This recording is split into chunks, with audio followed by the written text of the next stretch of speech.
Sermon number 109. Might of Allah. In the name of Allah, the Beneficent, the Merciful. Everything submits to Him and everything exists by Him. He is the satisfaction of every poor, dignity of the low, energy for the weak and shelter for the oppressed. Whoever speaks, He hears his speaking, and whoever keeps quiet, He knows his secret. On Him is the livelihood of everyone who lives, and to Him returns whoever dies. Ah Allah, the eyes have not seen Thee so as to be aware of Thee, but Thou wert before the describers of Thy creation.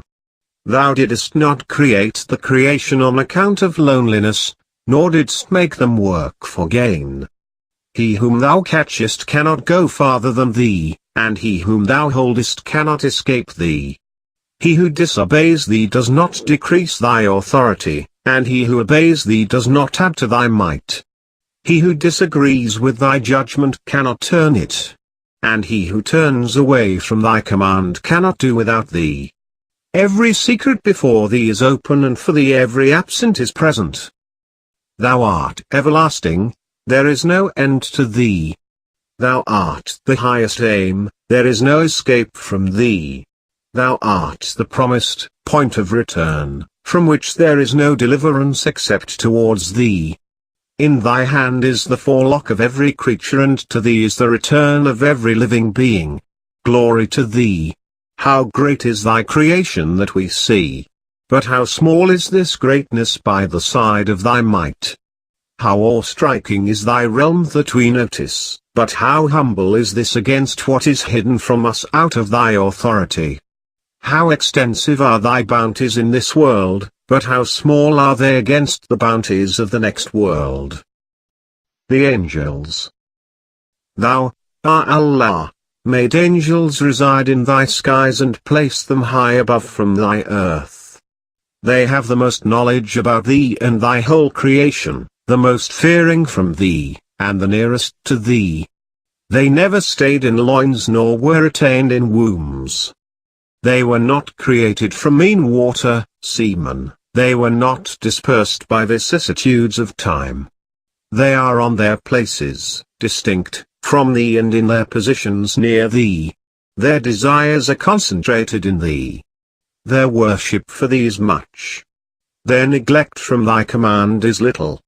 If they witness what remains hidden about Thee, they would regard their deeds as very little. They would criticize themselves and would realize that they did not worship Thee according to Thy right for being worshipped, and did not obey Thee as Thou hast the right of being obeyed. Bounties and guidance of Allah, and those who are ungrateful. Glorified art Thou, the Creator, the worshipped, on account of Thy good trials of Thy creatures. Thou created a house, the paradise, and provided in it for feasting, drinks, foods, spouses, servants, places, streams, plantations and fruits. Then Thou sent a messenger to invite towards it, but the people did not respond to the caller, and did not feel persuaded to what Thou persuaded them, nor showed eagerness towards what Thou desired them to feel eager. They jumped on the carcass of this world, earned shame by eating it, and became united on loving it. When one loves a thing, it blinds him and sickens his heart. Then he sees but with a diseased eye, hears but with unhearing ears. Desires have cut asunder his wit, and the world has made his heart dead, while his mind is all longing for it. Consequently, he is a slave of it and of everyone who has any share in it.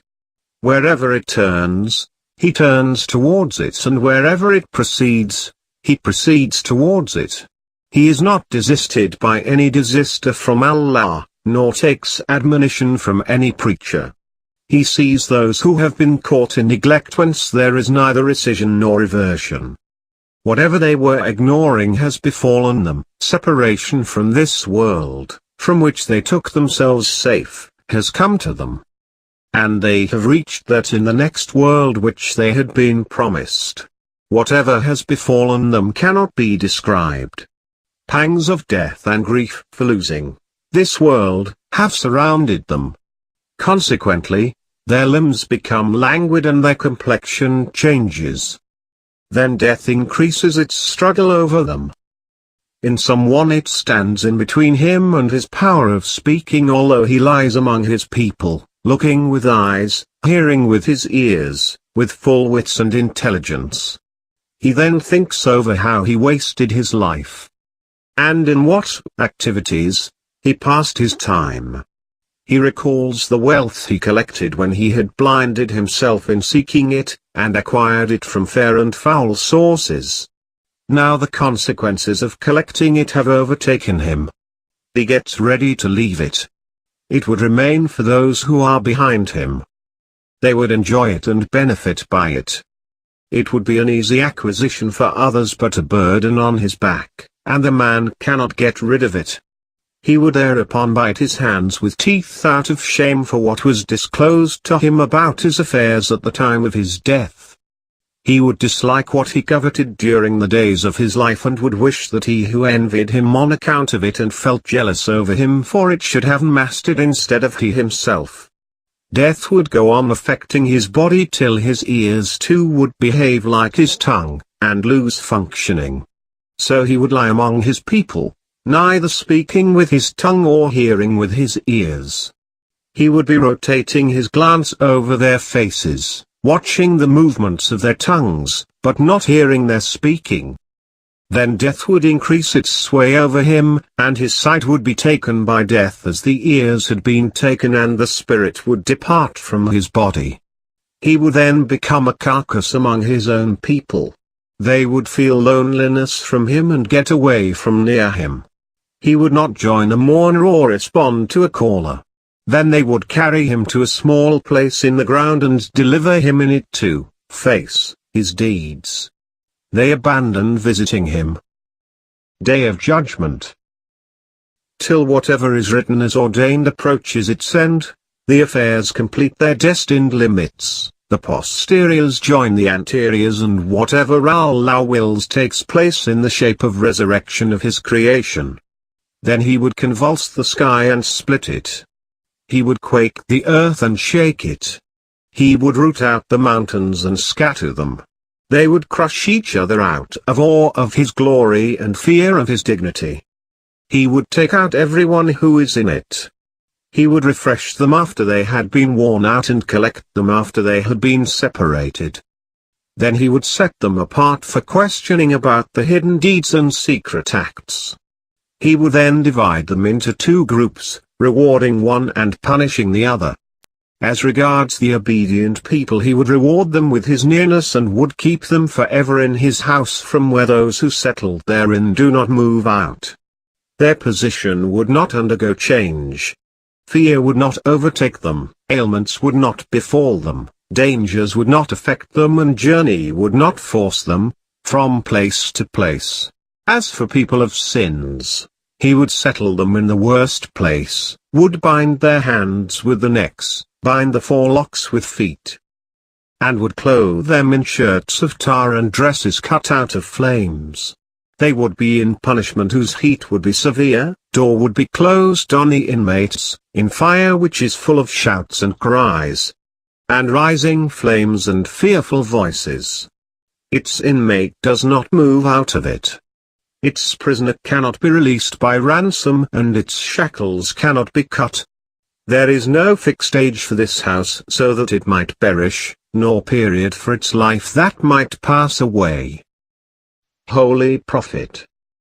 He treated this world disdainfully and regarded it low. He held it contemptible and hated it. He realized that Allah kept it away from him with intention and spread it out for others by way of contempt. Therefore, he remained away from it by his heart, banished its recollection from his mind, and wished that its attraction should remain hidden from his eye, so that he should not acquire any clothing from it, or hope for staying in it. He conveyed from Allah the pleas against committing sins, counseled his people as a warner against divine chastisement, and called people towards paradise as a conveyor of good tidings. Descendants of the Holy Prophet. We are the tree of prophethood, staying place of divine message, descending place of angels, minds of knowledge and the sources of wisdom. Our supporter and lover awaits mercy while our enemy and he who hates us awaits wrath.